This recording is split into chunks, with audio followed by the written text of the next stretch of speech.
Fig Newtons have always been one of my very favorite cookies. Even when I was a young girl, I loved them so much. Now, if you love them too, I wonder if you know that you can actually make these cookies at home. Now, what I love about the homemade version is that there's no preservatives in it. You know exactly what you're adding to it as you go. It's made with 100% whole wheat flour.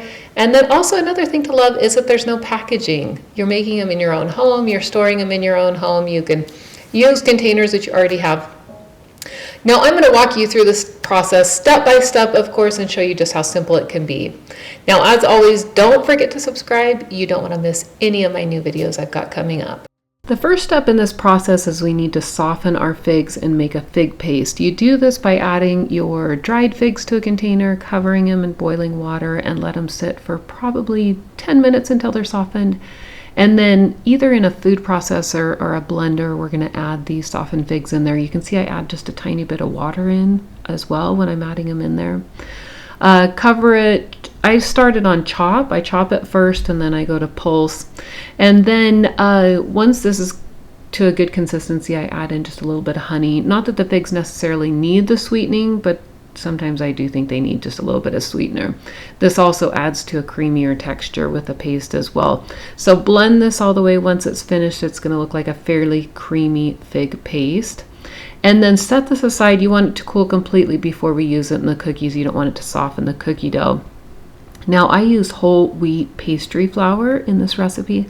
I love it for cookies. It's a lower protein flour and it keeps them so soft and tender. And then these are going to be made just kind of like a fairly average cookie. So you start by creaming your sugar and brown sugar, of course, for depth of flavor.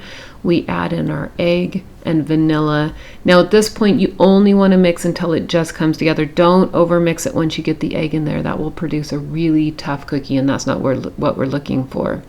Add in that mixed flour mixture with our spices and everything. Mix this all together. Now, just so you know, all of the ingredients will be in the description as well as the how-to on how to make this.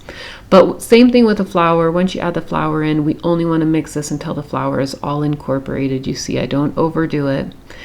Once these are mixed together, you're going to divide your dough in half. And I kind of roll them into a little bit of a log. You can see I put them on a piece of parchment paper, and then we're going to top it with another piece of parchment paper, and we're going to roll this out into a rectangle. You want it to be about 1/8 to 1/4 inch thick. Now again, you can change the sizes of these if you want just a little bit. I made mine a little bit wider fig Newton. You can make yours narrower and longer. And then once it's done, we're going to cover it in the fig paste on half of it. And then you're going to take the other half and you're going to fold it over top of the fig paste. This can break and crack just a tiny bit, but don't let it stress you out. You can always press out those cracks. You can see I'm not overly concerned about it because I do think the fig Newtons are a little more rustic cookie. If this was a prettier cookie, I'd probably be concerned about it. But again, if you don't like the cracks, just take your finger and just kind of work it in and press that crack out. And then once you have both of them done, again, I'm going to move same thing down to the bottom. I'm going to roll this over. You can also use a bench knife to help you kind of pull this over if you're concerned about it. You can see this bottom one had plenty of cracks. Not even worried about it. I just fold it over and kind of press it together, and then on the side you're going to do the same thing. Once these are rolled over on top of each other, this is when we're going to start cutting our figs into the fig Newtons into the sizes that we want. I did mine at about 1 1/4 inch. Of course, you can cut these any size that you want, bigger or smaller. And then once they're done, put them onto a parchment lined baking sheet. You don't have to use parchment, but it just makes cleanup so much easier. You're going to bake these. I've got the time in the recipe and everything, but you don't want to over bake these, otherwise they're going to be fairly dry and crumbly. But this is what the finished cookie looks like.